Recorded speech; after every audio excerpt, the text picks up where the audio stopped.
Welcome back. हम बात कर रहे हैं पाकिस्तान तहरीक इंसाफ की हुकूमत की 2 साल कारकर्दगी की, वज़ीर आज़म इमरान खान के वादों की, दावों की, और इस पर एनालिसिस लेंगे। सीनियर सहाफ़ी और तज्ज़ियाकार हामिद मीर साहब ने हमें ज्वाइन किया है और सीनियर सहाफ़ी और तज्ज़ियाकार सुहेल वड़ाइच साहब भी हमारे साथ हैं। बहुत शुक्रिया आपने हमें वक्त दिया। हामिद मीर साहब, पहले आप ये कहिएगा कि जो वादे किए गए थे, जो दावे किए गए थे तहरीक इंसाफ की हुकूमत की तरफ से वक्तन फ़वक्तन, क्या वो फुलफिल हो पाए हैं और किस हद तक हुए हैं? अगर हो गए तो आवाम की एक्सपेक्टेशन क्या है अभी तक? उम्मीद है आवाम को कि ये मसाइल से निकाल देंगे पाकिस्तान को या नहीं? देखिए, इमरान खान साहब की हुकूमत के 2 साल पूरे होने के बाद अगर हम जायज़ा लें कि जो उन्होंने आवाम से वादे किए थे वो किस हद तक पूरे किए हैं, तो सिर्फ 2 साल में ये फैसला करना या राय देना ज़रा मुश्किल है, क्योंकि हुकूमत तो उनको 5 साल के लिए मिली है। तो हमें 5 साल के बाद ही ये फैसला करना है कि उन्होंने अपने वादे पूरे किए या नहीं किए।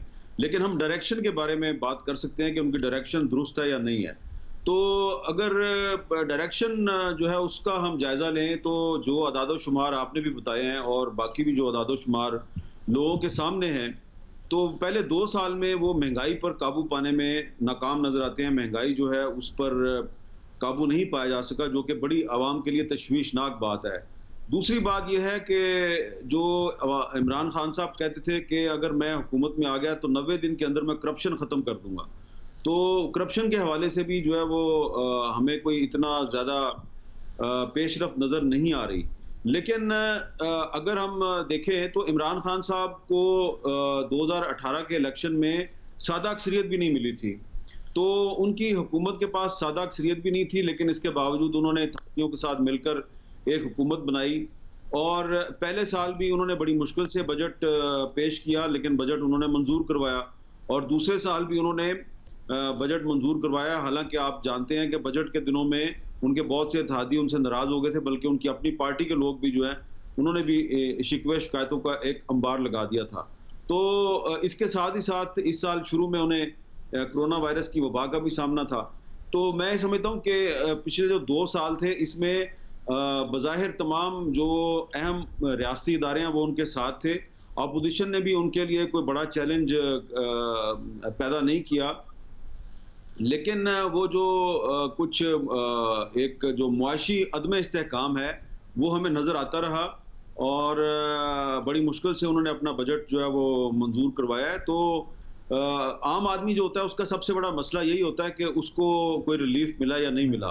तो आम आदमी को तो रिलीफ नहीं मिला, लेकिन मैं समझता हूँ कि इसके बावजूद जो एक कुछ तज्जिया नगार ये दावा करते थे कि जी डॉलर की कीमत 200 रुपये पे पहुंच जाएगी, वो नहीं हुआ। उन्होंने डॉलर की कीमत को काफ़ी हद तक कंट्रोल में रखा है।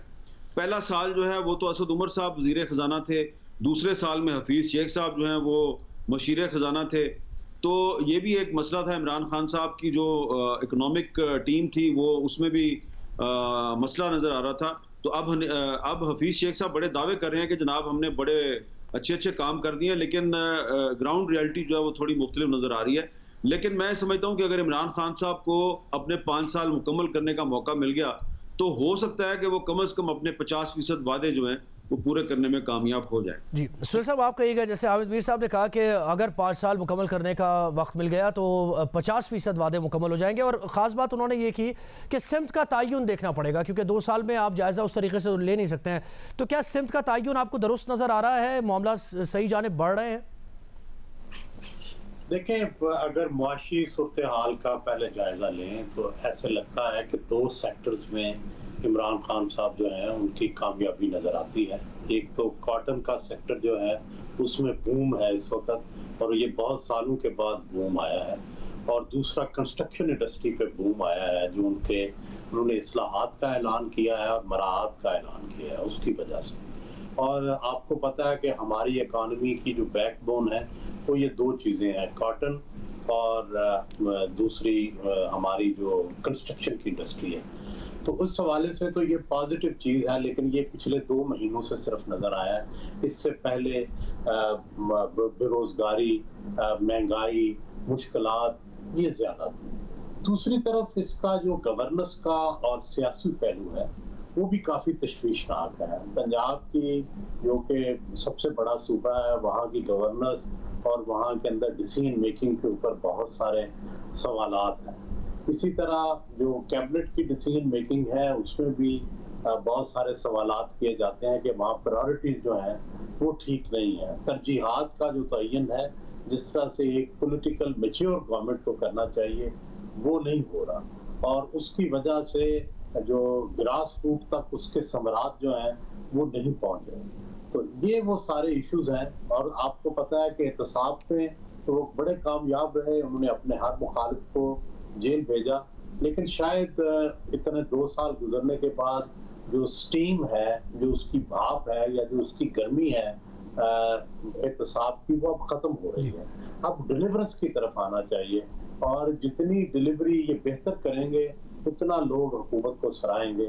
फिलहाल डिलीवरी के बारे में सिर्फ जो 2 शोबे मैंने अर्ज किया, इसके अलावा बाकी शोबों में डिलीवरी नजर नहीं आती। कोई इस्लाहात नहीं की गई, कहा गया था तब्दीली लेके आएंगे, ना सिविल स्ट्रक्चर में, ना जुडिशियल स्ट्रक्चर के अंदर, ना लोगों के मसाइल के अंदर कोई भी अभी तक इस्लाहात नहीं लाई गई। जब तक इस्लाहात नहीं लाई जाती उस वक्त तक कोई तब्दीली के रास्ते नहीं निकलती, उसकी हम सफर नहीं कर सकते। अच्छा मीर साहब, ये कहिएगा, जैसे सुहेल साहब ने बड़ा अहम पॉइंट उठाया कि ये जो अकाउंटेबिलिटी राइट थी, अकाउंटेबिलिटी का जो नारा था, इन्होंने तो ये कहा कि 2 साल में कामयाब रहे इसमें कि अपने सारे ओपोनेंट्स को उन्होंने जो है अकाउंटेबिलिटी की तरफ और उनकी जो है ना वो सारी जांच पड़ताल। लेकिन अगर दूसरी तरफ देखा जाए तो ये अकाउंटेबिलिटी राइट की वजह से ब्यूरोक्रेसी से जुड़े जो मामला थे और ब्यूरोक्रेसी जो काम नहीं कर रही थी और कुछ डर सा, एक खौफ सा पैदा हो गया था, उससे गवर्नेंस के मसाइल बड़े पैदा हुए। तो ऑन अदर वे राउंड ये तो बड़ा नुकसानदेह भी हुआ पीटीआई हुकूमत के लिए।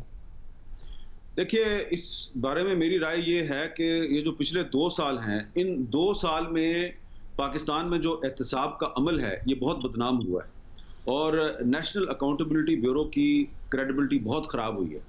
बज़ाहिर नेशनल अकाउंटेबिलिटी ब्यूरो अपने आप को एक इंडिपेंडेंट इदारा कहता है, लेकिन अब एक आम राय ये है कि नेशनल अकाउंटेबिलिटी ब्यूरो जो है वो दरअसल इमरान खान साहब की हुकूमत की बी टीम है।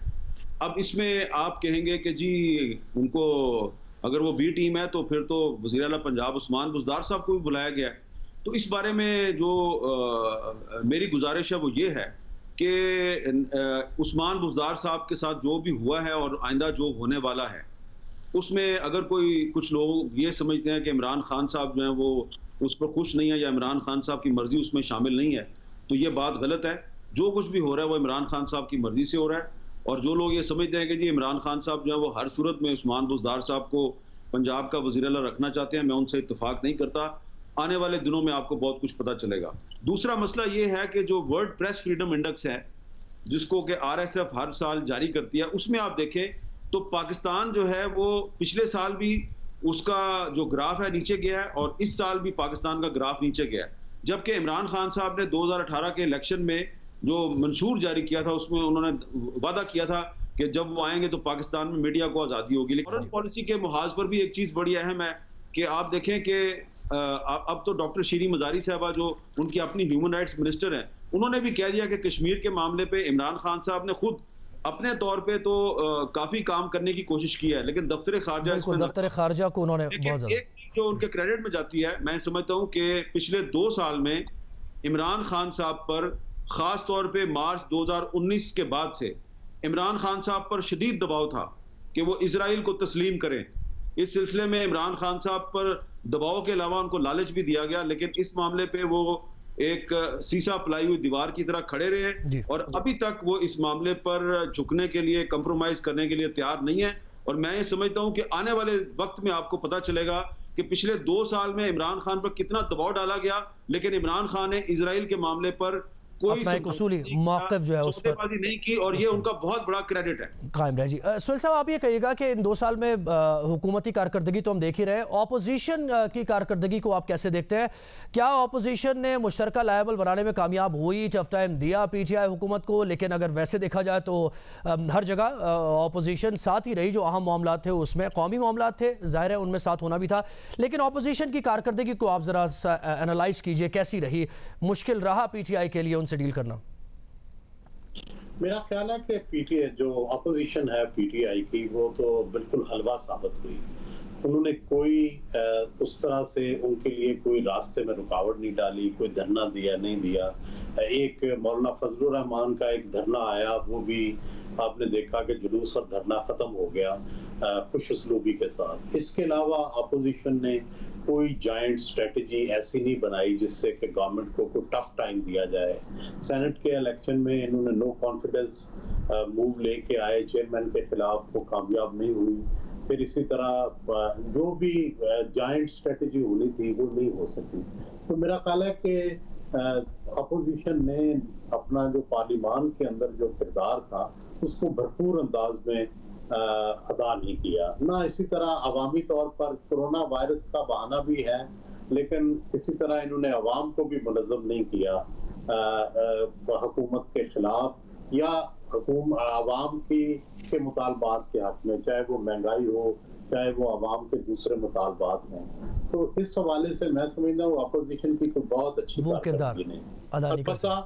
अलबत्ता एक जो हवाला अभी जो मोहतरमा मरियम साहबा ने जो एक दिन या चंद घंटे लगाए, उसमें ऐसे लगा कि अपोजिशन के अंदर भी कुछ चिंगारियां मौजूद हैं, लेकिन जब कभी उन्हें मौका मिलेगा तो वो आग बन सकती हैं, मगर ना ओवरऑल तो ये राख ही साबित हुआ। जी अच्छा, हामिद मीर साहब आप ये कहिएगा, वैसे तो शेख रशीद साहब करते हैं ये पिशिंग हुए हैं, लेकिन आप क्या समझते हैं कि 5 साल मुकम्मल कर पाएगी पीटीआई हुकूमत? मैं समझता हूँ कि पीटीआई को अपने 5 साल मुकम्मल करने चाहिए, और 5 साल अगर मुकम्मल करेंगे तो एक अच्छी मिसाल कायम होगी। क्योंकि उससे पहले अगर आप देखें तो 2008 से 2013 के दरमियान तो पीपल्स पार्टी की हुकूमत ने 5 साल पूरे किए, लेकिन उसके प्राइम मिनिस्टर जो है वो 2 थे, एक यूसुफ रज़ा गिलानी साहब और फिर उसके बाद राजा परवेज़ अशरफ जी। और इसी तरह मुस्लिम लीग नून की हुकूमत ने भी 5 साल पूरे किए, लेकिन उसके भी 2 वज़ीर आज़म थे, एक नवाज शरीफ साहब थे और फिर शायद हक्कान अब्बासी साहब थे। तो मीर साहब क्या ये ट्रेंड देख के आप कह रहे हैं कि दोनों हुकूमतों ने 2 प्राइम मिनिस्टर थे, तो फिर आप क्या मतलब इससे क्या मुराद ली जाए? मैं अभी देखे ना, मैं आपको ट्रेंड बता रहा हूँ कि पिछली जो 2 हमारी पार्लियामेंट्स थी, तो उन दोनों पार्लियामेंटों ने अपनी मुद्दत पूरी की और बड़ी अच्छी बात है।